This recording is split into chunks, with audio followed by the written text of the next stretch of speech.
a lot of the work on this one, and I'm just going to go through the different members that are on the committee. From the student body president, Case Harris has agreed to serve on it, and there's going to be 2 student senate members. The dean's council is going to have 2 members. Faculty senate's going to have 3 members. The university staff council, you guys are going to have 4 members on the group. The council of principal investigators that represent the research community is going to have 1 member. University distinguished professors are going to have 2 members. And department heads are going to have 2 members. So there'll be a broad representation from different constituencies across the university that'll be working with us to talk about, to listen to all the input that we receive about the work being done, what's being accomplished, and where we still have challenges, and to help issue this final report, like I said, at the beginning of the fall semester. The next thing I'm going to talk about just briefly is the mental health resources work that's going on. And this really breaks up into 2 pieces. And this is a huge priority for Dr. Banks. One is a process of working on student mental health. There's been a committee formed for there as well too, made up of, co-chaired by Case Harris, who is the student body president, and Dr. Nancy Fehrenwald, who was the dean of nursing, but has left that position and is taking on a role that really is focused on this, as well as many other things, which is the head of healthcare operations for the Health Science Center.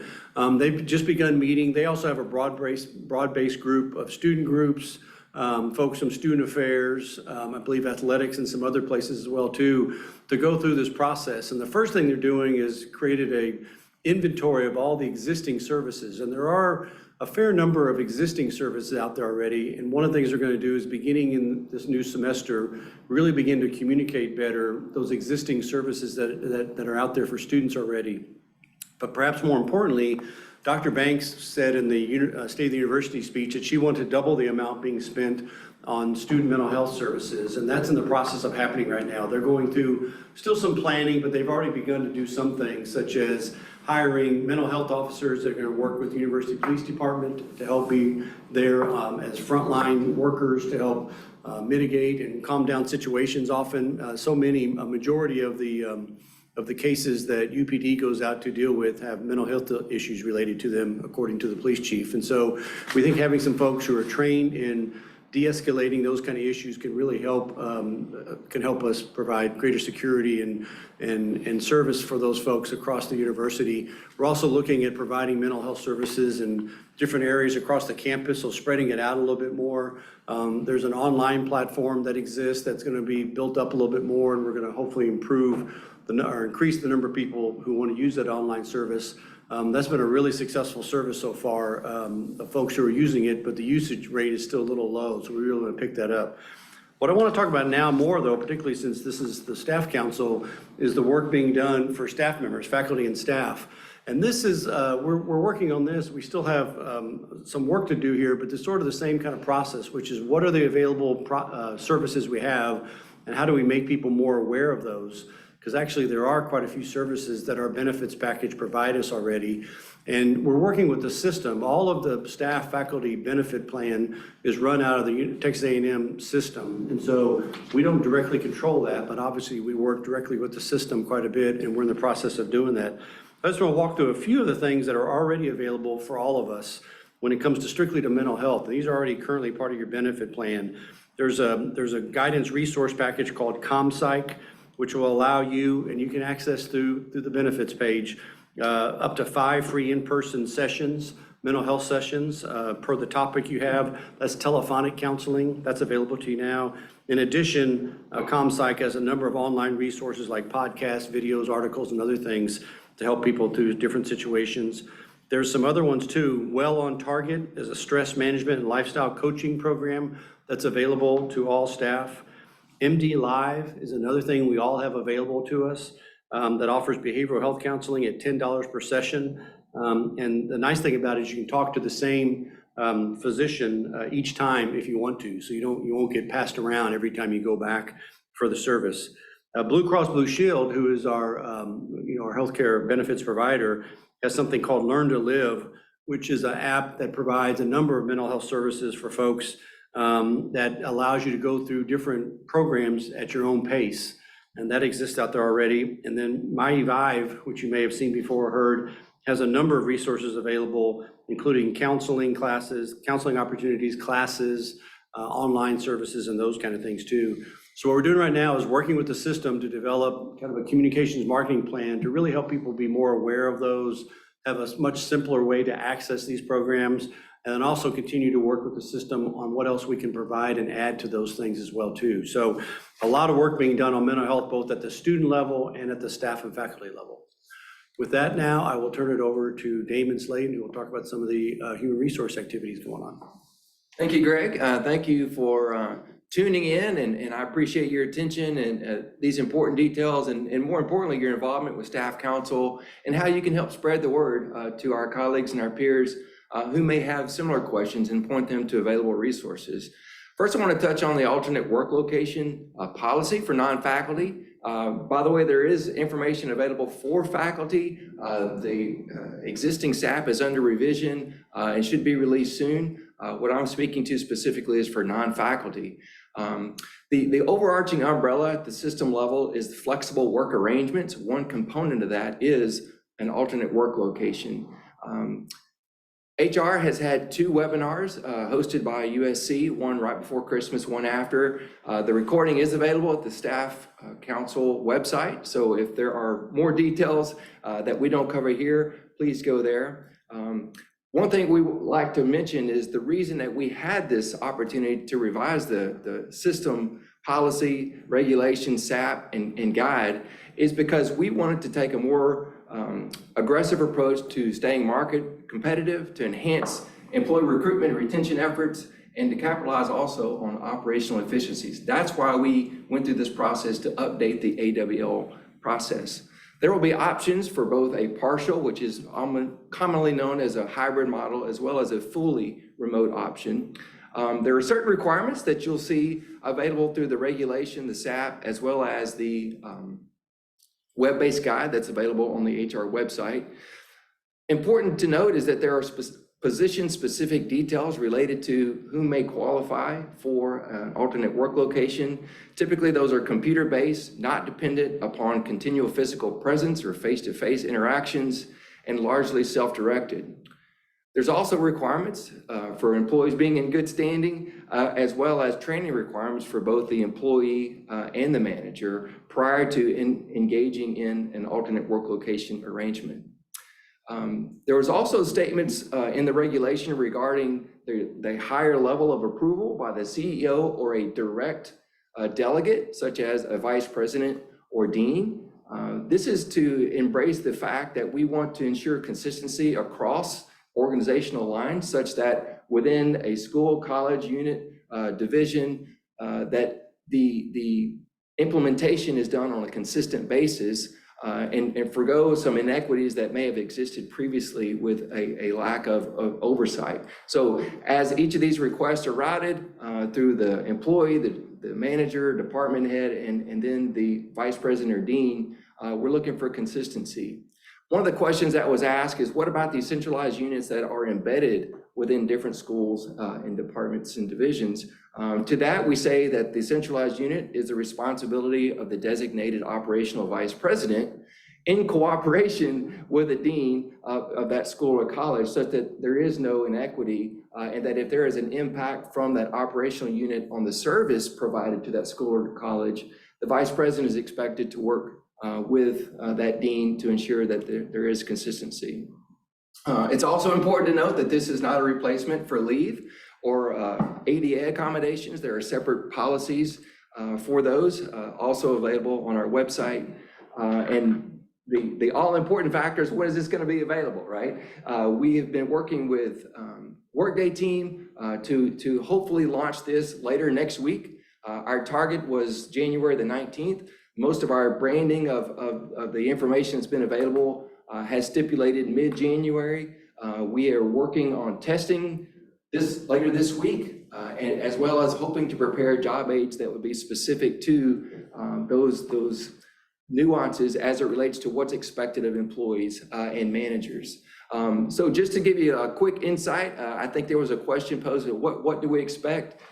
Individuals will be able to select whether or not that they're wanting a flexible work schedule, as it be a schedule or an alternate work location. They'll be asked if this is a partially or fully remote option. They will be asked if it's a partial to identify the days of the week. Is it Monday? Is it Friday? Is it Thursday? Is it 2 days a week? So that will be identified within the workday process. There will also be a box to where individuals can include details or comments that may have been discussed as far as a special arrangement or details specific to expectations of their job. You will also be prompted to declare whether or not the work will be performed outside the state of Texas or the United States. This is important because as it stands now, any request for work being done permanently outside of the state of Texas or United States will require a higher level of review and approval. We will have been working with the Office of General Counsel as well as our executive leadership on what those parameters may be, but you will be asked those questions, which may prompt an additional layer of review. The last thing, there will be an acknowledgement that each employee and manager have reviewed the terms and conditions of these, which basically have been outlined within the web-based guide that is available on our website. So again, what do you do today? I would say start working with your supervisor, your managers, to ensure that any questions that you have can be conveyed through them, and that there can be a mindset of what the leadership would view as acceptable within the realms of partial or fully remote jobs that are available, and how each employee would qualify for each of those different ones. Okay, my next bullet, career ladders and professional development opportunities. We have talked a lot recently at town halls about the thriving plan, about career paths and career development. As Dr. Banks stated, you know, she's excited about the opportunity for an employee to see their career path, and she even mentioned taking my job. You know, she wanted to make sure people were available to take my job one day, hopefully not so soon, but soon enough. But what will it take for an individual to see what lays ahead? There are paths that are being worked out, both technical and leadership paths. And along those lines, we want to know and work with each of the subject matter experts within each school, college, division, and functional area to ensure that if there are certain levels of expertise, certifications, job knowledge, skills that are inherent to the progression within that group of titles or job families, that we can incorporate that. And very soon after a new employee is here, can conspicuously see what the paths are available to him or her as they progress, and hopefully spend a lifetime career here at Texas A&M University. Another question that was asked was, well, now that things are centralized and not all centralized, what does this mean to me as an employee that may not be in one of those units that were centralized? Part of our career development process and vision includes opportunities for individuals to be identified because of their skills, abilities, their qualifications, and have an internal mechanisms where individuals can be seen throughout the university community as a potential candidate for advancement. So internal advancement not only is a component of centralized units, but also as we look throughout the university community, how can we identify individuals in their career and then have them progress in that career, which also is a component of succession planning, such that we build a bench and identify means whereby we can track individual skills and abilities and have them grow and develop to a leadership path. And speaking of leadership, you are probably familiar with leading self and leading others as components of our leading program. We're looking very soon to launch leading the function, which is the next phase of the 4 phases of our leading program. Also important to note is that there has been an investment by executive leadership in our leading program, such that then there's a cost deferral, or at least a cost savings amount, such that we're not relying on each department individual to account for the entire cost of these programs. There will be a cost sharing effort through our office to ensure that as many people can come through our leading self and leading other programs as possible.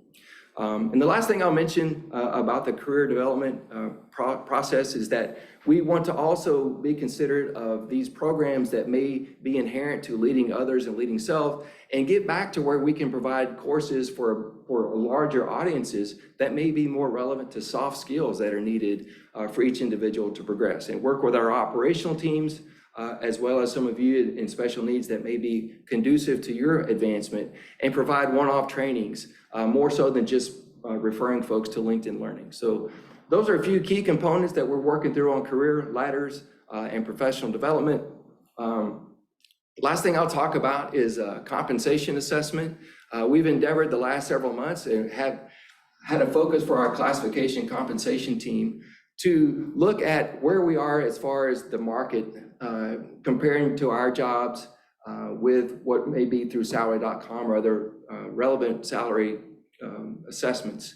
Our current philosophy is that we're on a system-wide pay plan, and we have bands. We have a low band, a middle band, and an upper band. We're looking to transition our philosophy to where we're more looking at a market-based assessment as opposed to relying on those bands to direct the qualifications and the value of a particular job.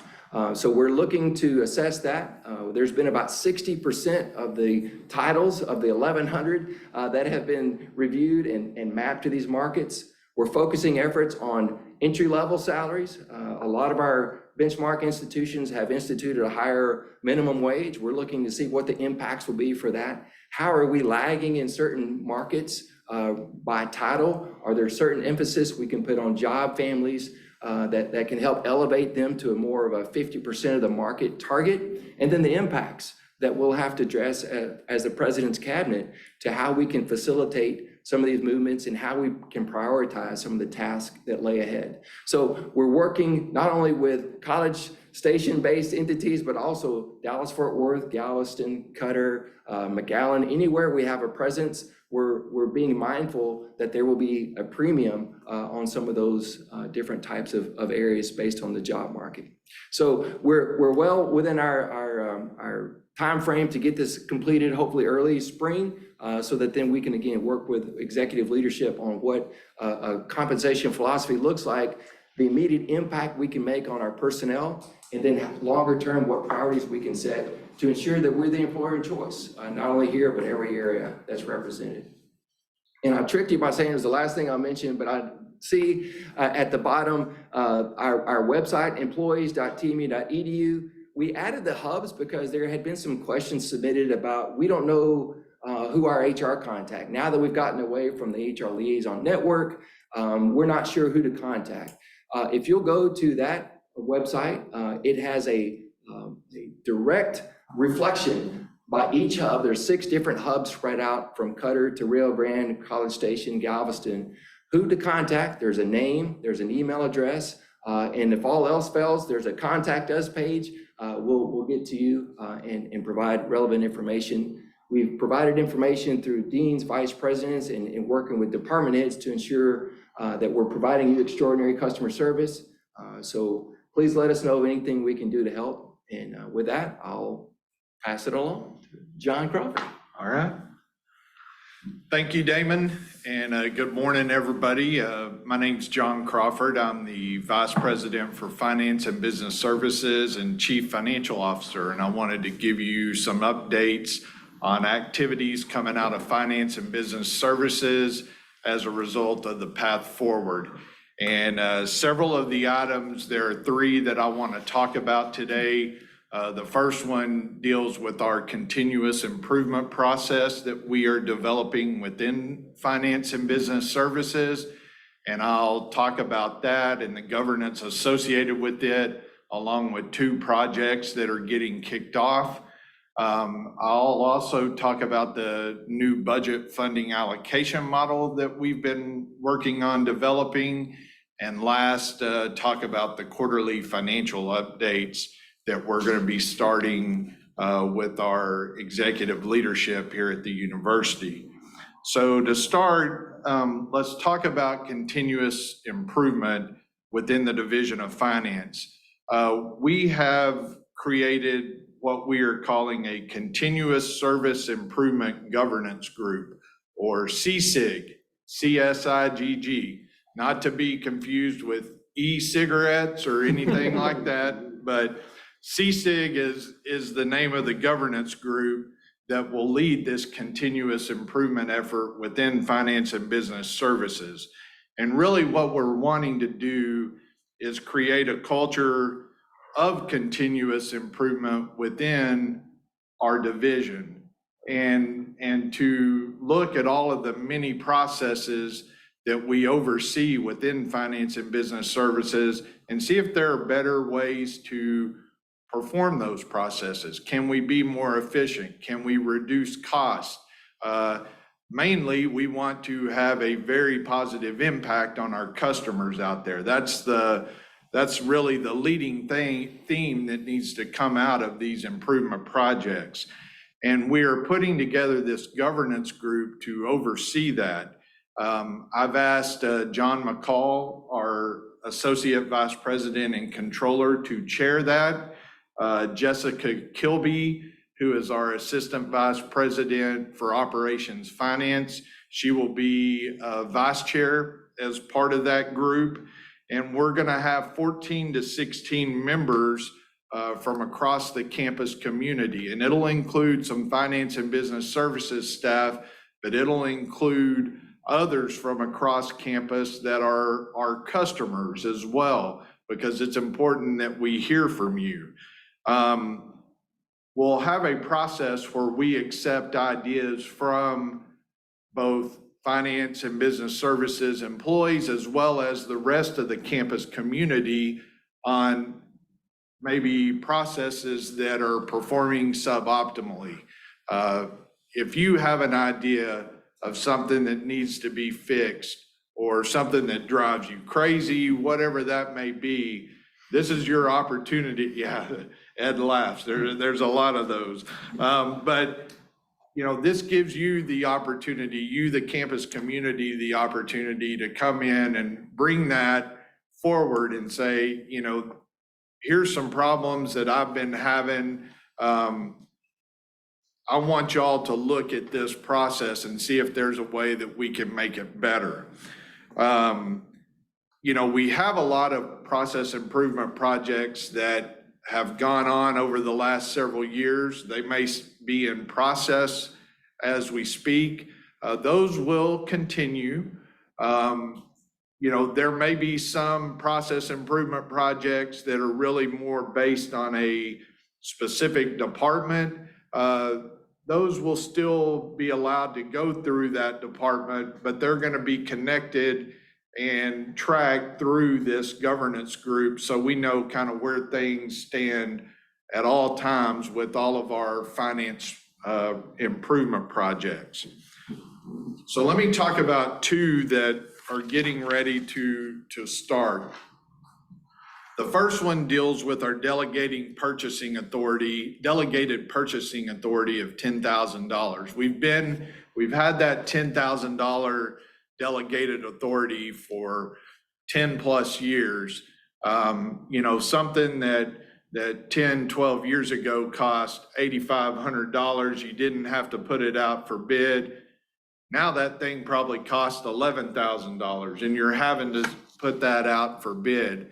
We really need to evaluate that $10,000 limit and see if there's something that's more appropriate for a university of our size. The number of students that we've added and faculty members and research that has happened just during that 10 to 12 year period, we've really gotten a lot bigger, and we need to evaluate this $10,000 limit. So Dean Endler, our Assistant Vice President for Business Services, he is going to chair that group, and Carrie Tawney will be the vice chair. Carrie is our Assistant Vice President for Student Affairs Finance. And really, again, it's going to focus on that $10,000 limit. We're going to look at it as it compares to some of our peer institutions, what the state will allow, things like that.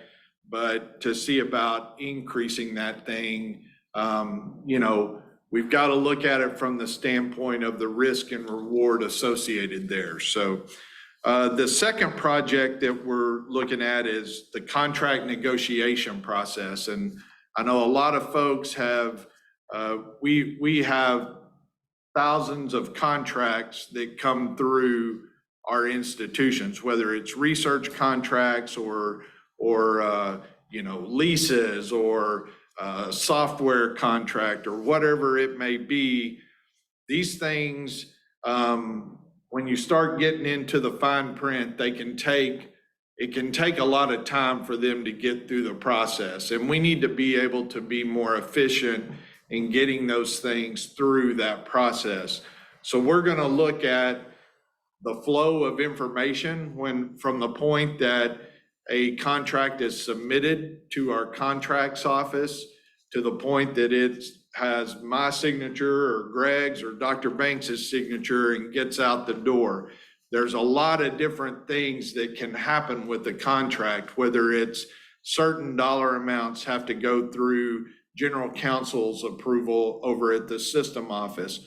We have some that if it's software or something, there may be specific requirements that we've got to review and go through with Ed and our IT team. You know, there could be export control issues if we're dealing with something that may be associated with a foreign entity or something. So all of those things, we've got to look at how we interface with each of those units and see if we can shrink that time from intake to getting the signature on a contract. That's the bottom line. Barbara Bayer, our Assistant Dean for Finance in the Mays Business School, she's going to chair this working group.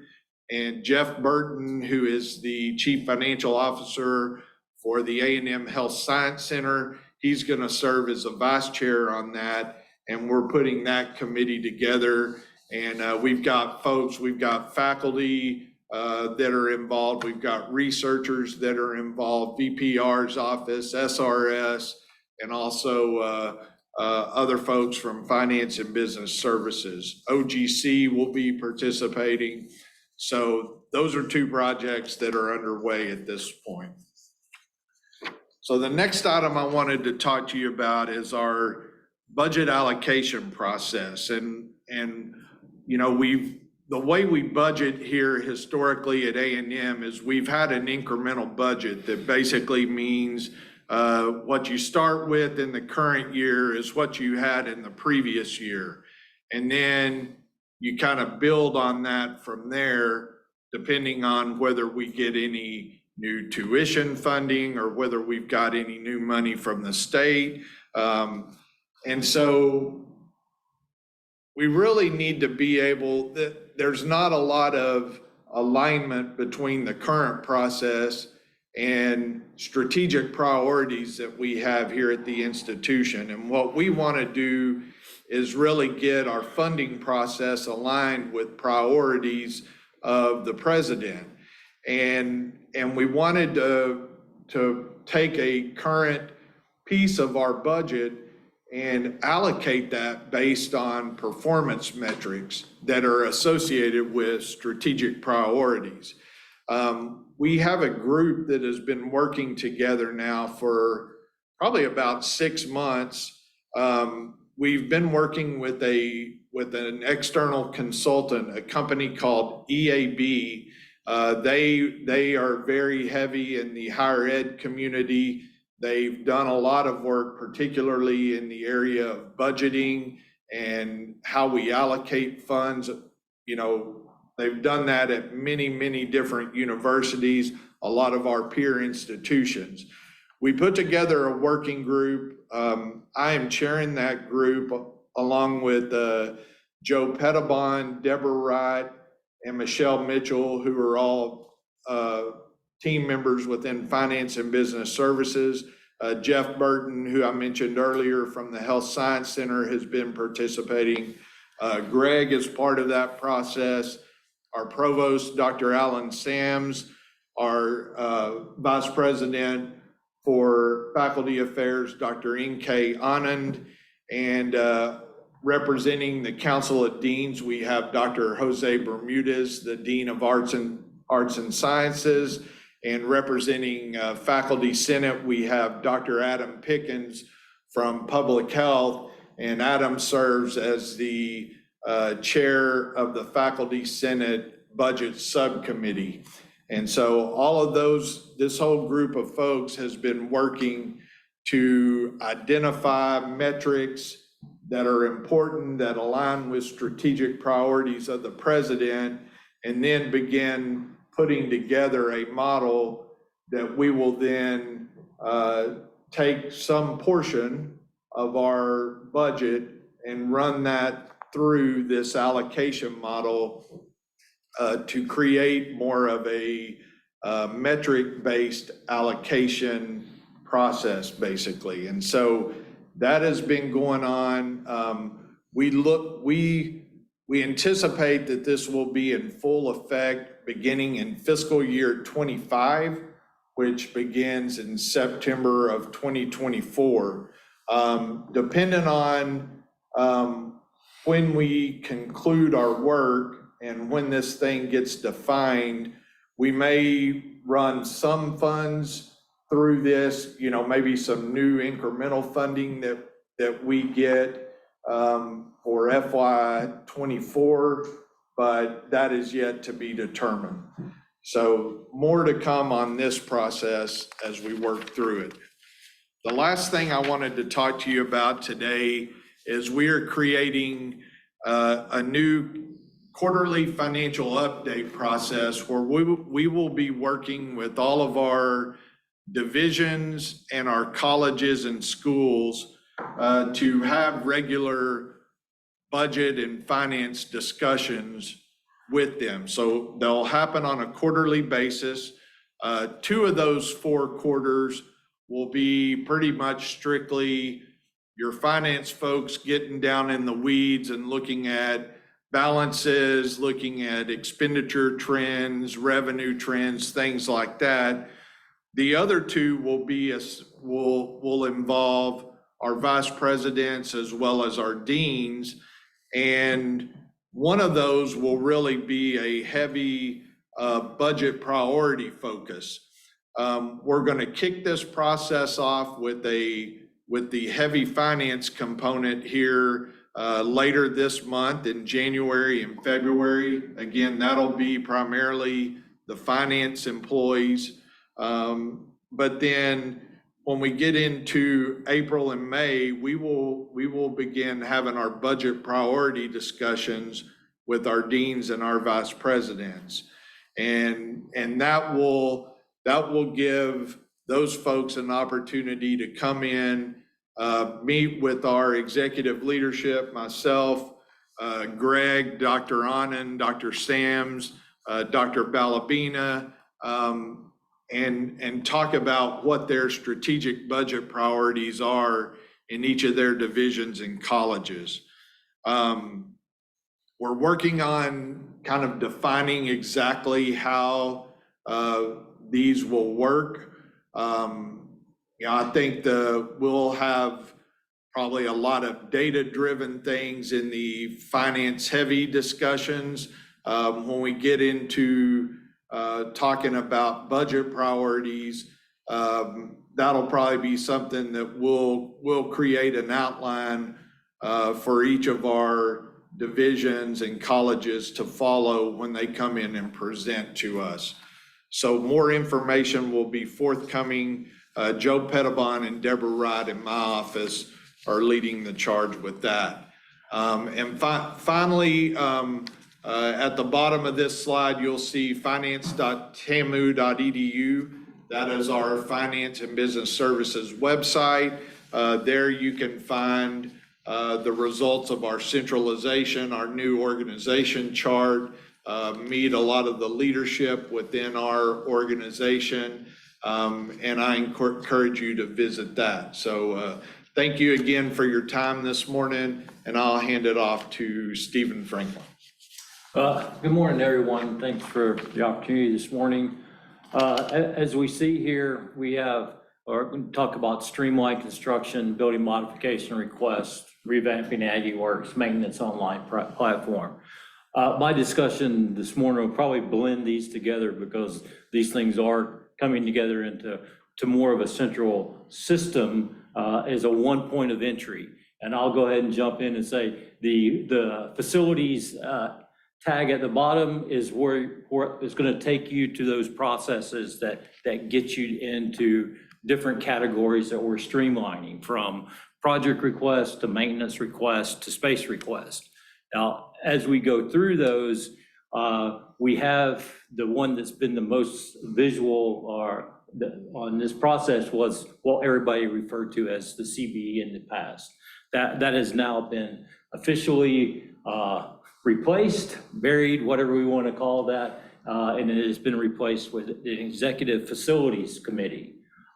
So that committee is being made up of the CFO, the COO, which is Greg and John. We have the provost. We have Dr. Balbino with academic strategic partnerships.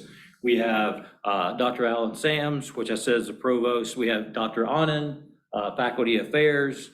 We have General Ramirez, student affairs, and Dr. Baldoff in the research. So as we get through certain elements of these projects, that is going to be our executive leadership that reviews projects. Now, don't get scared that everything's got to go through this group, because this group is looking at the higher end. So what we're looking at to streamline and make things more efficient is we now have 4 tracks of projects. We have a track 1, which is going to be maintenance. Maintenance is simply replacing kind.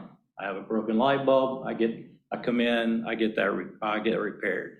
Anything new is going to go into track 2, and that's a small project. A small project can be from I need to update a room, take out a wall, anything up to around under $4 million. Those are considered small projects. Those don't necessarily go to the executive committee unless they change the aesthetic of a building or the campus. Then that group chimes in, we get approval, and we move forward. The track 3 is our much larger projects, which have to have Board of Regents approval, then also are starting to gather in and filter in and reflect the president's capital plan, her vision for the university. Those are bigger projects, which for the most part take more planning, a lot more time to get that information together. And we have to go to the Board of Regents, and sometimes back and forth a few times, depending on the complexity of the project. And then the 4th track that we're just adding into now is our space request. In the past, space request that's been a little bit of a hard thing to get our hands around. So in our endeavor to do that, we have come up for some processes that now make this a very much a transparent process. Now, again, a lot of people don't worry that we don't have to go through a lot of hoops to get to some decisions. It's only the executive committee will be facilities committee will be involved in that only in higher end, where it's a department wanting to trade space with a department, or a division wanting to trade space with a department. Say, for example, Ed needs more space in a building. That building's owned by engineering. There's got to be a discussion there. We're going to sign off an agreement. We're going to reallocate space, make all the things so it reports to the state the way it should. All is good. Now we have a way to track it. We'll eventually do the same thing when it comes to the mapping of campus. So some of this was a little bit shrouded in mystery in the past, so we're bringing it out, putting it in the line today. We have a process, and we have a stamp when we're done, and all moves on. Now, right quick, if I'm inside a department and I have this space, you make your space moves. We just want to know about it, so we update the occupants piece. So easy peasy on those pieces. So the idea is that is all through this process that facilities personnel will be there from the simplest on the complex to the end to provide assistance and clarification to get these things done. where that starts to help us in the Aggie Works maintenance piece is, that was a very old I can't even say the word. Antiquated, thank you, Greg. Old, it was old. And we had 3 instances on campus of an old system. Now we're bringing into one system that the university owns that is going to be cutting edge. We actually, Edge Group is helping us bring that online. We've had some great, we cleared some big hurdles, and we're actually ahead of schedule. So we're going to be rolling this out in May. And now with this new process, you'll be able to track it from the time you put your request all the way through, and we can actually are going to receive data back that we've never received before, that we can hold, the SSE, the different people accountable, say, well, where is it, what's going on? We have information that comes back not just to us as facilities people, but the requester. It'll be automated. So the day of not knowing where your project is, around April, that should start to fade away. And we're going to use that system through a lot of these other processes too. So we're steering to one database, one type of information. And this is a conversation Ed and I've been having for a while. How do we get to there so we have good data to pull from? So that's going to make all our lives easier as we sit down to plan. Then as we roll out the piece, it's not mentioned here, but we're going there, is the arquebus item of it is the end users will also be able to see information about their space and ask questions, so they can start to think more strategically along with us as we move forward. So that's really kind of in a nutshell and where we're going with the facilities. And if you go out to the facilities page, we're really trying to make that very simple. You click on a button that says project request, and then you're going to get routed through these tracks we're talking about. Now, it's not flip a switch and we're all there now. We've had some learning curves. We've put some things into place. We're laserfish, and we know that some of those requests got bumped back and say, do it this way and do it that way. But that was in an endeavor to try to get things done. So we bumped into ourselves. We're correcting those bumps. And I would say that we're getting much better, given the time and frame, and that we've adapted, because we brought in approximately 30 to 40 new facilities people who used to be proctors that weren't, they were doing their own thing. So we're retraining, we're reorganizing. So there's a little bit of a learning curve for us all, and getting into the professional tracks that Damon and we've been talking about and working on for a while, and getting this training in. So I would just endeavor for a little patience with us. We're getting there, and that's what facilities has for the moment. So I really appreciate the opportunity. Ed? Good morning, everyone. I wanted to cover a couple. We've got a lot of projects in flight, but I wanted to pick a couple of them out because they're probably some of the most visible ones that we have from a staff point of view. It's interesting, we're talking about old systems. So the current network design that we're operating on campus is older than the freshman class is. They were all born after the design was done. And it is much older than any of your iPhones you've ever had, because the iPhone hadn't even been invented when the network design was put in place. So yes, we're dealing with some very legacy-based equipment. When the last 2 years that we've gone through this design phase of this, it's really been about that transition from a very old design that was fundamentally based on everything being wired to a new design where the vast majority of our systems are probably going to be wireless based. And so a key focus in this new generation network is the ability to focus on a wireless area so that we can actually improve the wireless coverage within the buildings as well as external to the buildings. So we've been going around building by building. We've covered almost 300 buildings so far, looking at where we are today in terms of coverage and where we need to be. The outcome of that is going to result in basically doubling the amount of Wi-Fi coverage on campus. We currently have about 8,000 access points. We think we'll end up closer to 17,000 when this is done. And it's something that we don't have to schedule in and around classes or schedule in and around semesters like we do some of the wired changes that we need to make. So we've got a heavy focus on wireless going forward, targeting some of the most critical buildings out there or some of the buildings with the worst coverage, if you will, to be able to see those improvements first and fast.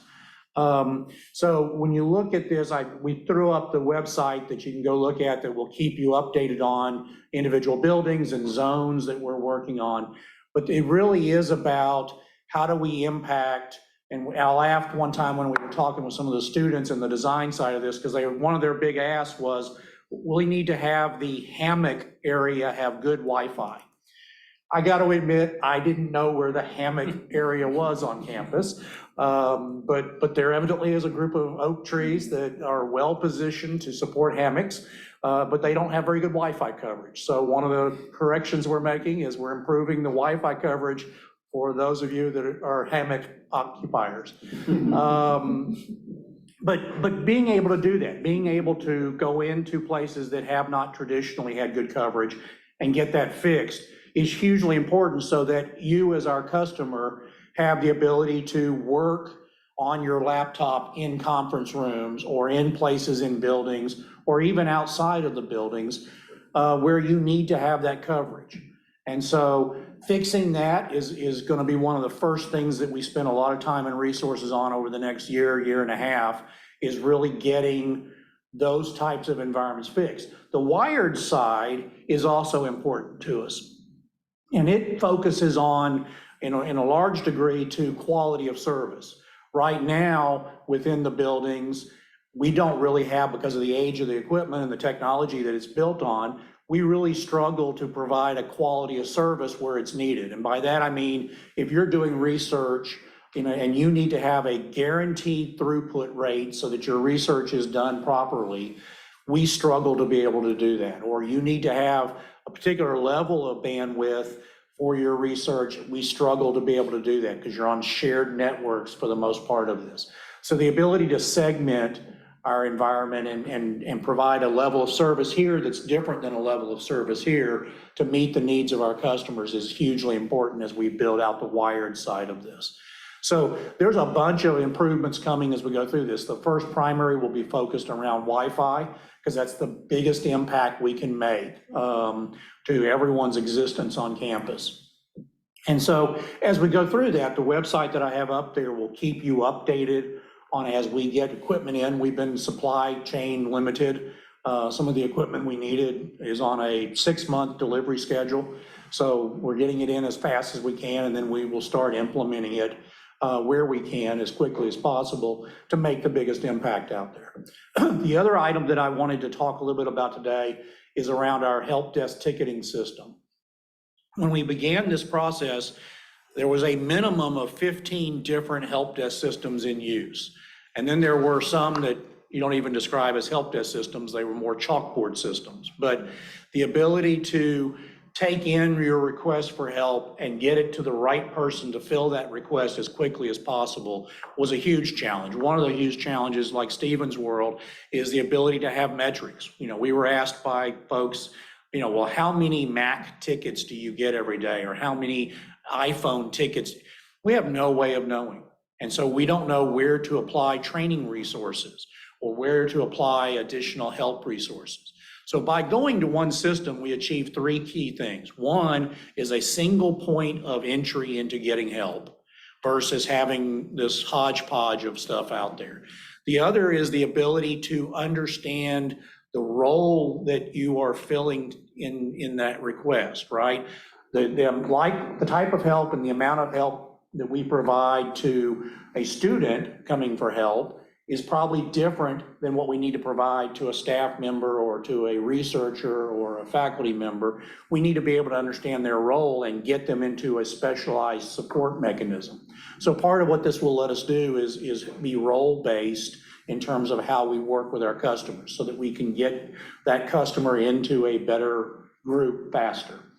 And then the third thing, like I said, is just the ability to understand what sort of problems reoccur out there and how do we go through and identify where to spend resources fixing problems that reoccur frequently, but we just never have had eyes on the situation to be able to go through and identify that. So it really is about building that metrics base up to understand where we need to apply resources, and then being able to specialize those resources to the needs of an individual customer based on their role.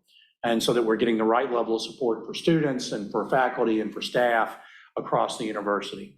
So wanted to give you just a little bit of that. The ticketing system itself, we've spent the last 6 months doing a full-scale review of the 15 internal plus the market to be able to pick one. We've now picked one. We're going through and working with them and with some consultants to look at best practices around how to implement it. Our intention is by the end of the spring semester to be in a place where we start moving organizations into that new support tool. That will take time because there's some embedded processes that we need to adjust as we go through that.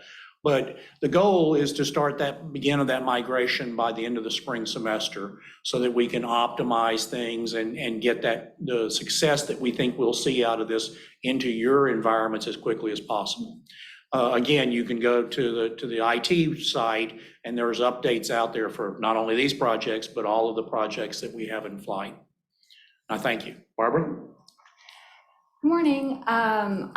Much like everyone else, we have a lot of projects going on, and I know you've already heard a lot already, so I'll jump right in. As when Dr. Banks gave her State of the University, excuse me, in September, she continued that conversation in town halls, in colleges, schools, and divisions, and she didn't want that conversation to stop. So my team worked on a solution that was just recently announced that you probably saw right after the holiday. And that's a regular communication that will come out to keep the campus community informed because there's so much going on. We want to ensure that you are constantly informed, and with the commitment to transparency and clear communication, we want to ensure you are informed and President Banks' conversation is continued. So you will see that presidential monthly communication come out. We also collaborated with President Banks, and my team came up with the monthly Coffee with University Leadership event. You may have also read about that. We're excited to roll out this event, and I encourage you to take advantage of this opportunity and engage with university leadership. This will be a new opportunity to visit with university leadership, and there will be an announcement about the first one coming out very soon. Additionally, as Greg mentioned, the constant, the need for continual internal communication. We will be sharing about successes, improvements through the committees that have been recently formed. So that will come out through monthly communication when appropriate, and in through other avenues. So you can also be expecting from us to hear about status updates from these committees as well. Additionally, this next status update about our progress on functional and foundational area realignment. I do want to note that whether it's a reminder or for context, Marcom went through significant changes this past summer from leadership changes. Therefore, we were on an increased timeline and went through significant changes, meaning we completely revised how we went through this approach. And we had a brand new approach to our realignment. So keeping that in mind, we expedited our timeline. But with that, I'm excited to share with you our progress on our functional and foundational areas. So this summer, we shifted our approach, and throughout the fall, we addressed our functional and foundational areas. What I mean by our functional areas, those are really our service areas. So some examples of those are, for example, our digital signage, media relations, photo and video, web, social media. These are often areas you may interact with us. Each area lead turned in what we call a realignment report. Myself and my leadership team are reviewing those reports right now, and the progress of those will be implemented next month. And I won't go into detail on each of those because there were 9 areas, but I will share a little bit about web. That's probably one of the broadest areas with the largest impact, because in one way or another, each of us probably interacts with web in some way. So through the centralization of web, what we are working toward is better branding. So we will have consistent branding through our websites, consistent messaging, and a crucial factor is adhering to federal accessibility laws. Externally, we also need to think about our users and their experience, thinking about a seamless user experience as they navigate through the website. And that is a crucial component of how our users interact with us as they navigate throughout and interact with Texas A&M on the web. But on the flip side, it's important to consider how internally you interact with the web. And what I mean by that is when you request a web update, how are you interacting with us? Is that a seamless experience? And it should be. Do you know who to go to? Because right now that should be seamless. If you don't, please contact your embedded Marcom staff member. And if you don't know who that is, let me know. We can make sure you're connected with them, because they should be your connection to ensuring a website is up to date. Additionally, there are foundational areas. So just like our functional areas went through this process, we have foundational areas. And these are kind of what I'm thinking that regardless of a realignment, a structural change, these are areas that must be in place. They're non-negotiables for any organization to be structurally sound. We went through this process this fall, and it's crucial for an organization to have seamless organizational operations. So in Marcom's case, when I say this, our committees that were in place are committees like our editorial style guide committee.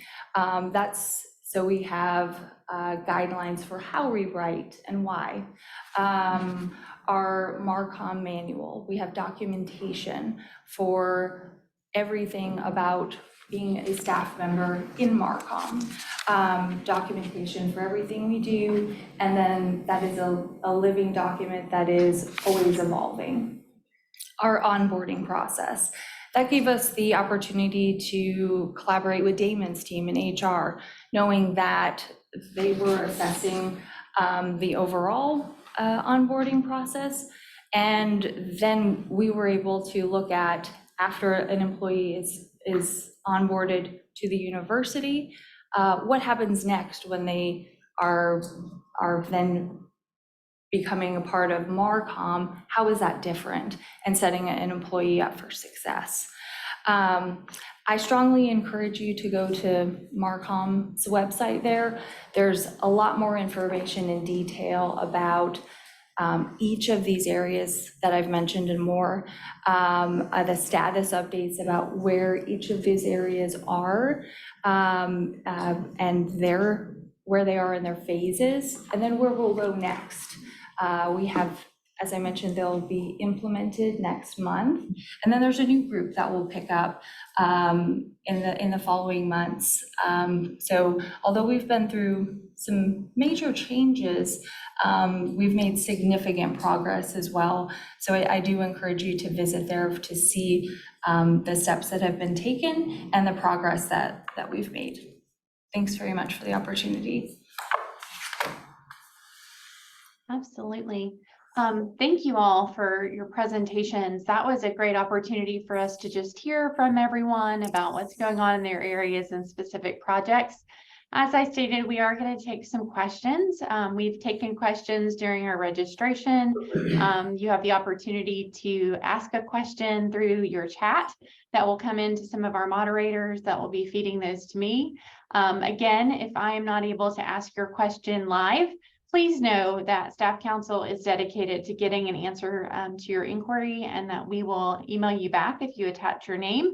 If you don't attach your name, we are going to aggregate all of the questions received for this forum into a document, and that will be available on our website. And again, please be patient with us, as it may take some time for us to get that generalized document up.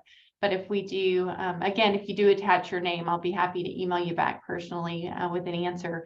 Wanted to go ahead and start with a couple of questions. One that came into me, and I just wanted to let you all know about University Staff Council. So Staff Council is an opportunity for us to represent all staff at the university. We have representatives from all units and divisions on campus that meet monthly and that join in conversation with us and work on different projects, including Staff Emergency Fund, including work-life and benefits. They work with our benefits team, with Living Well, and we partner with lots of different folks on campus to get the word out about mental health programs, as Greg mentioned at the beginning. There was a question that came in the chat about how do I get involved with University Staff Council, or are there opportunities given the realignment? And the answer is yes, there are opportunities. We are currently in the process of realigning University Staff Council with our new alignment as a university. And I suspect that we will have some openings for representatives coming up. So please stay tuned and listen for chat from us in the coming months. I would say by March, April, you should be hearing about opportunities that may exist in your divisions or units to serve on Staff Council. And I would encourage you to always be willing to take that step. It is an awesome place to be, an awesome thing to be a part of. We'll go ahead and start with some questions from our panelists now. One of the questions that came in was, we'll go ahead and pick on Damon first. Damon, one of the questions that came in was, let's see. If a supervisor is not supportive of alternate work location, can you tell us about what that might look like? You mentioned that deans, division heads were going to make decisions about how alternate work location would apply to their units or divisions, but what about a supervisor and their ability to make those decisions? Can you kind of outline that for us? Yeah, there's some language that's included in the SAP, as well as the guide regarding a facilitated conversation that could be headed by our employee relations team that would help facilitate that supervisors' concerns with perhaps the department head or dean or vice president of a particular area, and therefore hope to find a resolution, whether there's an intermediate type step whereby there may be a trial run, or just answer some questions that may be unclear as far as what may be the trepidation on behalf of the supervisor to do that. And our office can help with that facilitation, but yeah, that would be handled through our employee relations team. Thank you. That's great. Again, we want to work together or have open communication and conversations. And if you encounter some difficulty in that, again, reach out to employee relations. They'd be happy to have a conversation with you and help guide you toward a successful outcome, whatever that might look like. Wanted to also ask you about travel as related to alternate work location. Got a question that if you are on full or partial alternate work location, either in state or out of state, and need to come to the office for a meeting or training, are travel expenses reimbursable? That also is included in the frequently asked questions, Sarah. Ideally, people need to understand what a fully remote alternate work location is as it compares to a partially remote. The business need will dictate a fully remote, therefore, more likely within that realm of that unit could be defined with that manager and department head as to what is reimbursable. If individuals are asked to come in for a particular meeting, if it's part of the regular routine that's acceptable for that type of position, then yeah, those would be reimbursable as a business need. If it's, I choose to have an alternate location here or there, and it's upon me to then come back to the office at the moment's notice of my manager's need, that then is not part of what would be identified as reimbursable, because that's not necessarily a business need as to why that person is providing services from an alternate work location. We can talk a little bit more about that about a specific question, and I can get to more detail, but I know we're working with John was on the task force when we were implementing these strategies. That was one of the questions that we tried to be as clear as we could on what would qualify, but easy way of saying it is if there's a designated work location that is outside of a A&M system owned property, then because it's a business need, those were likely reimbursable. Otherwise, it would be a decision that would need to be made at the local level. Awesome. Fantastic. And please understand for our viewers, if you have a specific situation, we want to address those specifically and not generally. Just want to gain some general understanding about what's acceptable. So if you have a specific question or need, please have a conversation with your supervisor. And if they're unclear, then reach out to employee relations or let us know how we can help as staff council. There were some questions about the career ladder and whether or not the career ladder might be accessible to folks in AgriLife or outside of TAMU. Tell us about that, Damon. We're obviously focusing on TAMU specific, but because the A&M systems pay plan is shared and accessible through all A&M system members, we have a close working relationship with AgriLife and engineering, the HR offices, such that then our continual conversations can be to remedy any inconsistencies and then look to where we're looking at this more cohesively from a College Station based approach, such that we're not negatively impacting each other's recruitment capabilities. So yes, we're working in partnership with them. I wouldn't say that we would change anything that they have in place, but obviously something that we would want to incorporate as it would be beneficial to all employees across campus.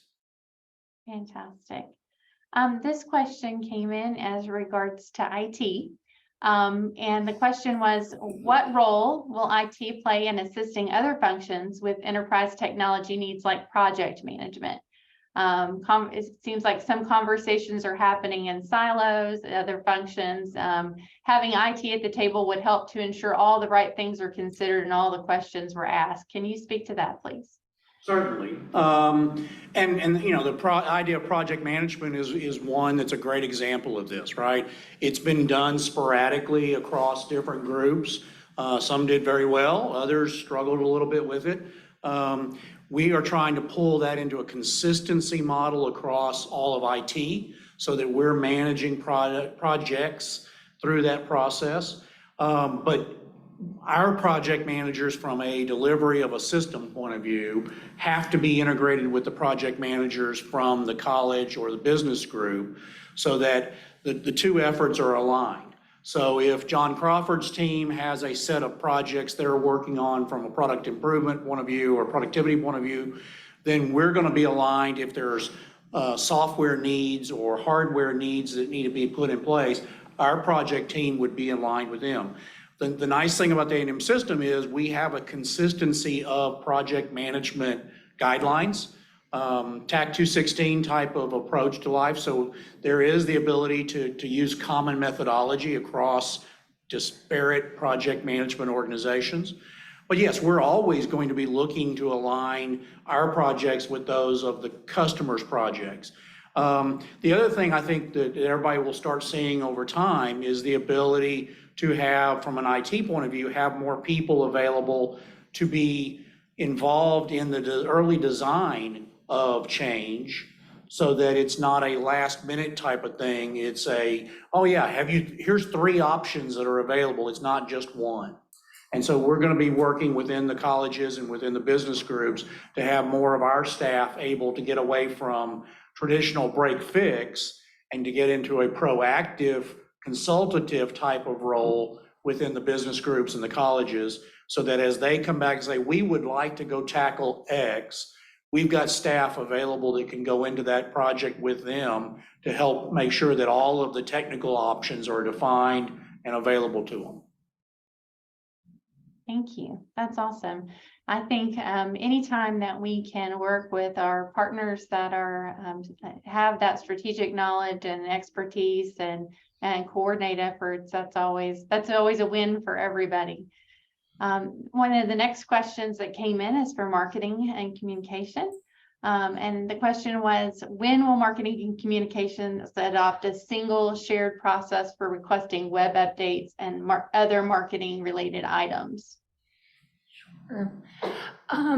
Right now, that is already in place. So right now, I mentioned earlier that you go to your embedded marketing and communications staff member to initiate a web request. So that remains consistent. And if there is question about who that individual is, you can go to the director in your unit, or if there is not a director, and there's not, I understand that in some cases there's not an embedded person. If there is question about who that is, please come directly to me, and I'd be happy to help you navigate that. But there is a process in place to go to your assigned units marketing communications staff member for the web updates and other associated requests. That is in place, and they will help facilitate that process. But as I mentioned, I'm happy to help put you on the right track for that. Fantastic. Thank you so much. Sure. Another question for Damon. This one is in regards to OD, organizational development training. So the question is there any thought about developing a Leading Others Light program that would be potentially less costly, maybe less time commitment, so that the critical information and content could be delivered to a broader audience, given some of the new supervisories, organizations and new supervisors that we have on board? As I indicated, regarding the cost, there's been an investment by executive leadership on ensuring that we are able to provide more opportunities for more staff, faculty, whoever would be interested to participate in these programs. We also want to endeavor to provide some of our more popular components of each of these trainings more broadly, such that it isn't a commitment for a longer period of time, but these can be handled and provided as one-off and have opportunities for more people to incorporate those particular skill sets of interpersonal skills within their repertoire. Last, I'll mention that there's also a focus on our remote sites, such that then we can incorporate their needs. And instead of having folks having to come to College Station, is there a means that we can develop some type of a hybrid virtual program that incorporates both an in-person, maybe capstone project at the completion or near the completion, as well as some facilitated opportunities for our teams to maybe go to those remote sites. And look at it as a hybrid approach. So I'll be working with our organizational development team on a lot of these initiatives. There's so many opportunities to provide professional development opportunity throughout the campus. We have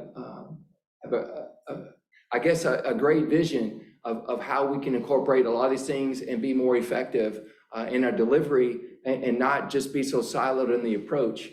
So I would say stay tuned. A lot of great advancements are coming your way. Sure. Absolutely. That's wonderful news, and always excited to have new career opportunities and new educational opportunities for staff. And as you said, there are a lot of opportunities, whether it be LinkedIn Learning or through the Leading Self, Leading Others, and the new Leading the Function program that you're going to be rolling out. So stay tuned, and it's exciting. We've received feedback in the past about the cost of those programs, and so it's very exciting to Staff Council to hear that those programs may have some sort of reduced cost or as the support of the cost coming from administration. I think that's fantastic and a wonderful opportunity for more staff to be able to participate in those things. So wonderful news. We got a question at the beginning, and I think maybe Greg, you talked about this, and you and I can tag team this one, but what will the assessment process look like for some or all of these changes as they've been implemented as part of Path Forward to determine if they're successful, and who will be involved in the assessment process? So what we're thinking right now, we're gonna have our first meeting here soon with the group of folks that I talked about earlier. And again, there's 4 folks from the Staff Council who'll be involved in this. Going through and hearing from all of the major groups of the recommendations that came out of the Path Forward document from Dr. Banks, and having those groups report on changes they've made, actual changes in the function, how it's affecting folks, and then areas where maybe we're still in the process or having a more difficult time with the final change. We'll go through and have meetings where each of those will be focused on with the conversation with this broad-based group of constituents to ask questions and probe at it. The ultimate product that we expect after doing that for several months is hopefully a very readable kind of report that'll just go through every section, every function that we've made changes in, and say, here's the report out on what they've done, what they haven't done. Here's the kind of questions that were asked, and here's where there were success and concerns and problems, and probably, I suspect, maybe some recommendations on how to overcome some of those challenges.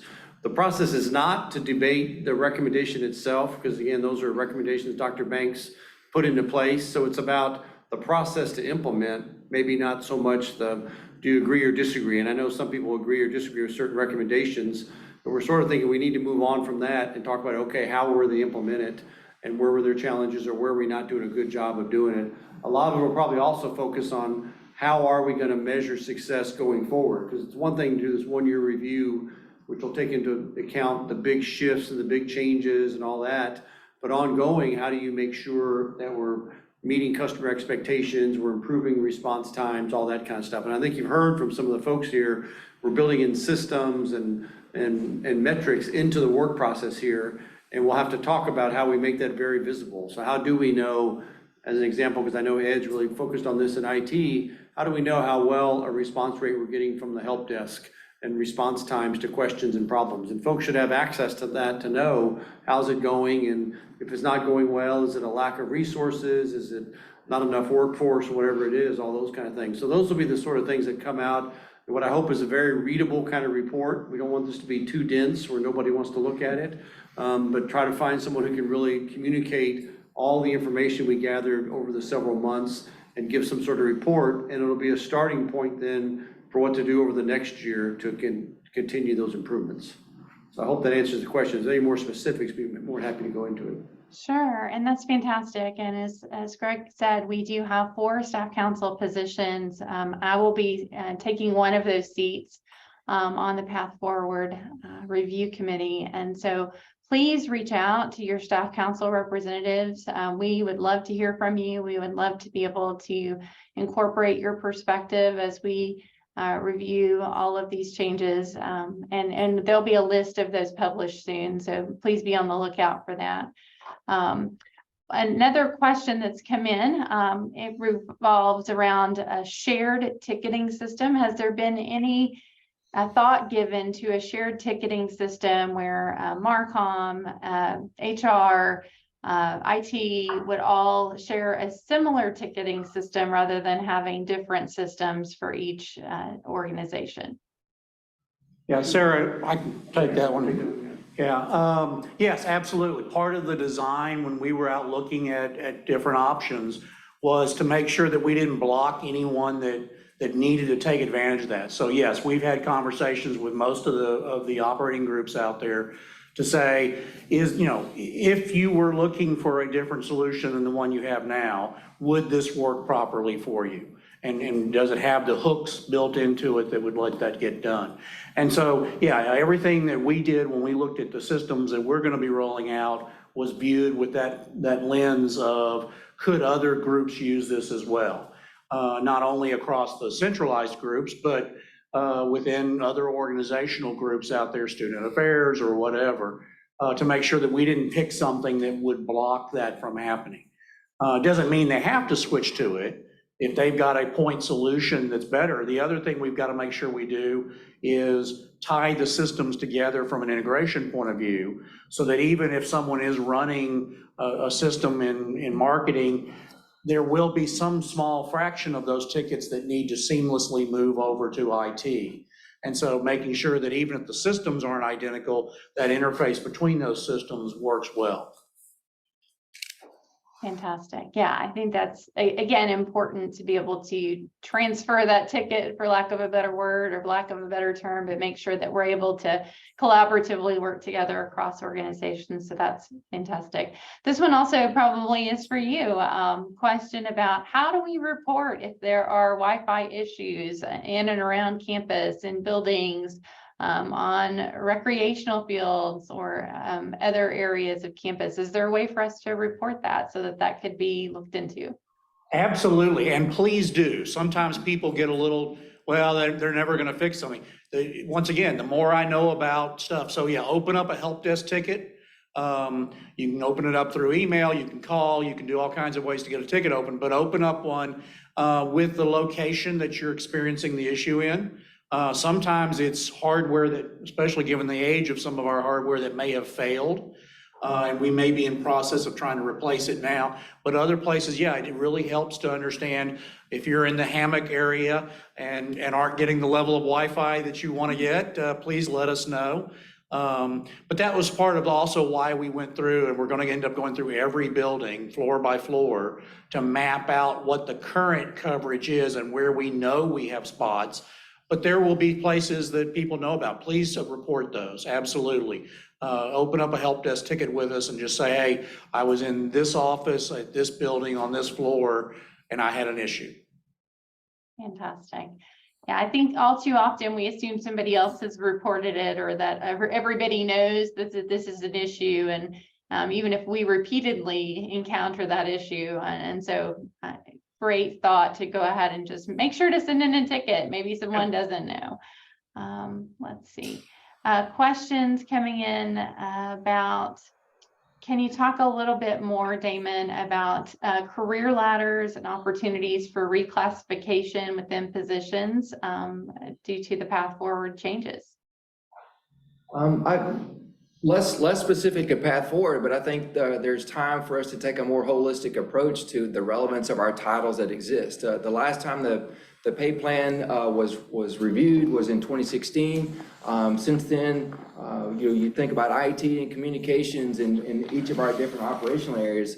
There's a lot more relevant titles that people hold today that we need to map to current market situations. So we need to evaluate through the subject matter experts that exist in each of these different areas, what is relevant? How can we do better at recruiting? How can we retain our individuals because of the relevance of their title that reflects their skill set, their abilities, and their knowledge? Along the lines of how we promote that, we have the opportunity to leverage technology, XREF, LinkedIn, go down the list of these different types of platforms that allow us to recognize individuals because of their skill set. Workday is another profile that often people do not keep their information updated, that then we can develop algorithms, programs, whatever the terminology may need to be regarding opportunities that exist holistically throughout the campus, and then pair individuals that may meet certain criteria and have more of a talent acquisition approach to recruitment, as opposed to posting a position and praying the right candidate comes along, right? So we can be more aggressive and proactive in finding available talent.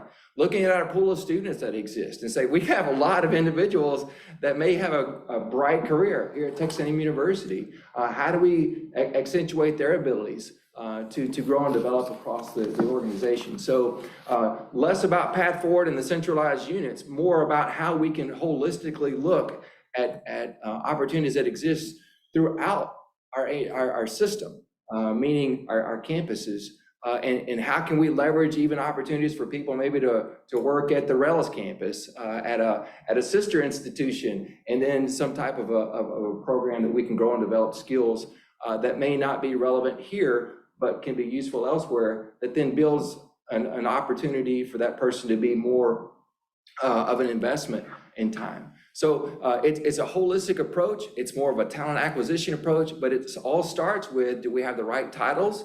Do we have the right qualifications associated with those titles? And do we have enough rungs within that career ladder to grow and develop individuals so that they have a career here at Texas A&M University, whether that be a technical path or a leadership path or a combination of both?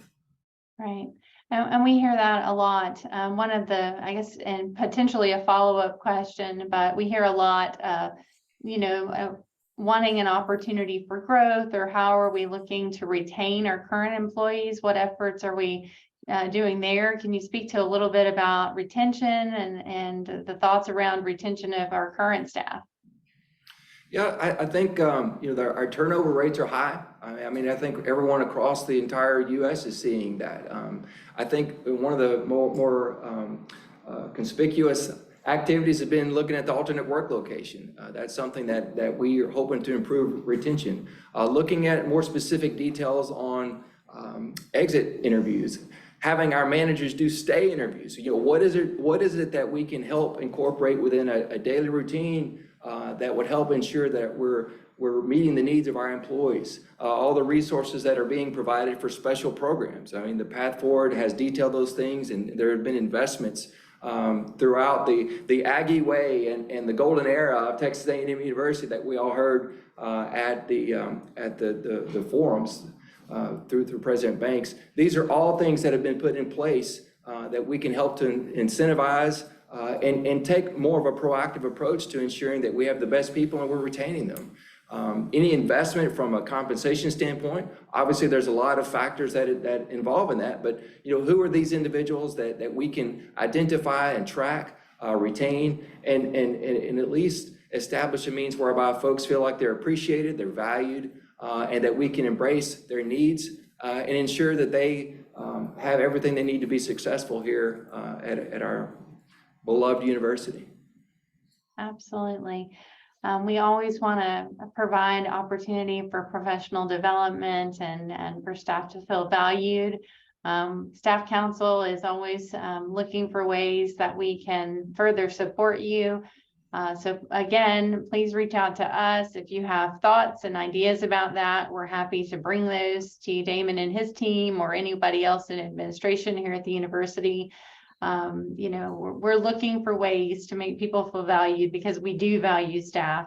It is our whole goal for University Staff Council. So I'm seeing lots of questions, some of which are coming in about Damon and I have had discussions about this. I'll go ahead and just ask it because I'm seeing it repeatedly.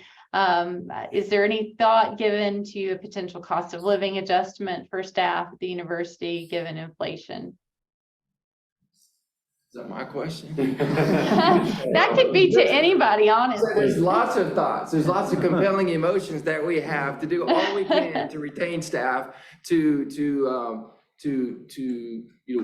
leverage any resources that we have. I know that President Banks has mentioned at the town hall meetings that while we may not see firsthand the result of a legislative mandate for an increase without doing some type of a tuition, raising tuition rates, that's not on the table at this point. But we can work with managers to look to see what vacancies exist, how then we can look at leveraging more of salary savings to look at the caliber of individuals that we may be attracting, so that then that would more align means whereby individuals can be awarded different types of reclassifications or promotion opportunities. It's been a long time. I mean, we've been here 20 plus years, and there's only been 1 or 2 times I've seen a cost of living increase. And I think the last time it happened, it wasn't specifically for university employees, but maybe some of the state agencies. So we're collectively working through our legislative affairs teams, our system, to also endeavor to look at any opportunities we can. And I'll see if there's anything that y'all can add. Well, the only thing I'll add is a lot of what Damon said, a lot of this compensation work that we're doing is to try to figure out within our current structure, can we make adjustments to help, particularly where there's areas where we're having problems with retention, and can we deal with those and market things? So those are things that are under our control. As Damon said, an awful lot of the big cost of living stuff has to come from legislative direction. The good news is, for many of you may have heard, the state controller announced a record-breaking surplus in the state budget and actually talked about the need for possibly doing pay raises. And he talked specifically about things like teachers and nurses, but there also was some talk about state employees. Now, in the past, they've also, again, sometimes higher ed has been included, sometimes hasn't been included. So we'll have to see on that. I know the A&M system, the approach is we do want that. There's a support for that. That's part of the legislative package that the chancellor has. And so there'll be talk about that and advocacy for that. We'll have to see what the legislature ultimately determines. So that'll be one thing. Hopefully that'll happen. That'd be good for the organization. But I think the work of compensation assessment that Damon talked about and really looking at those areas of high retention challenges and figuring out how to change that midpoint for those salaries and those kind of things is the way we can deal with it right now with our current ability to manage it. Absolutely, absolutely. And again, I know that cost of living adjustment is sometimes outside of our control, and we're dependent upon, there's a certain pot of money. We can only jingle our pockets so much, right? But I do want to just make everybody aware that we continue to have conversations and continue to talk about the new pay scale, new salary structure, new opportunities for promotion. We'll continue to have those conversations, and we're so excited about what's been talked about here in this forum, just the opportunities that exist and the things that are ahead of us. I do think there's going to be a lot of opportunity for folks. So please stay tuned and please keep engaged with Staff Council. And as I say that, there's an opportunity for everybody across the university to join us at Staff Council meetings. They're open. So our next Staff Council meeting is next Tuesday. It's on our website. You can find out more about that. So please, if you're interested in finding out about our work and what we're doing, take a look at our website and feel free to join us. A couple more questions and then we will wrap up.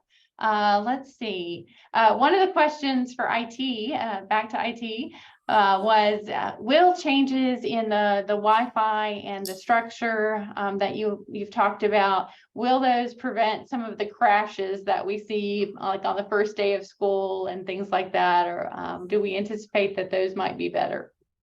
I certainly hope so, because the phone call level on when those happen is pretty severe.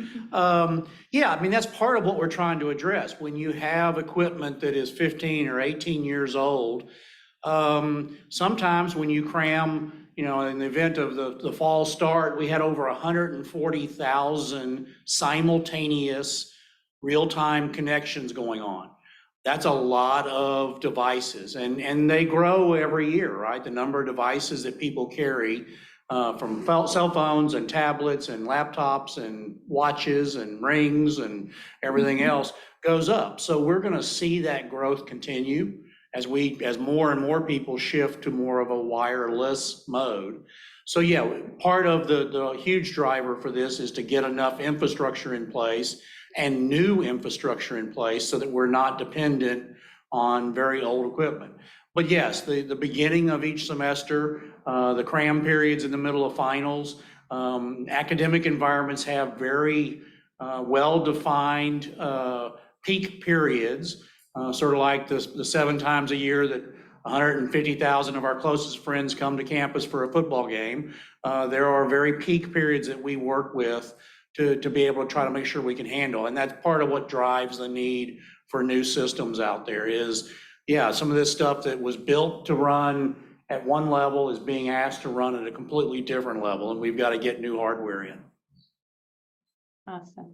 Yeah, no, we're excited about those changes and excited, and you're excited that things potentially won't crash with these new updates, because that dog piles on you and your team. So thank you for all that you're doing in relation to that.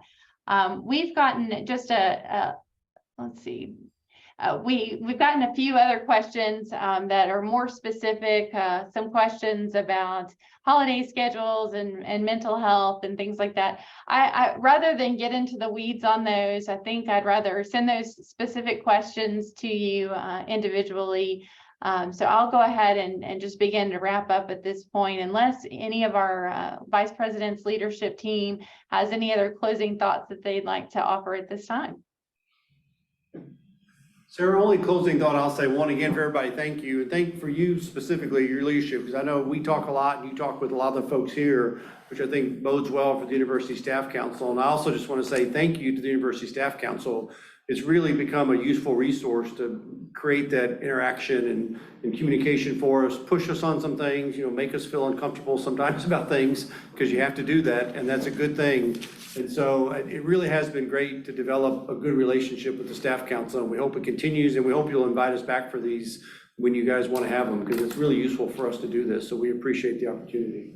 Absolutely. We are so grateful for everybody that's joined us today and for this team. One of our goals this year as a staff council was to improve communication and to elevate University Staff Council and to make sure people knew about our work that we're doing for staff on campus. So thank you for the open conversation and open dialogue, for the coffee chats that you've described.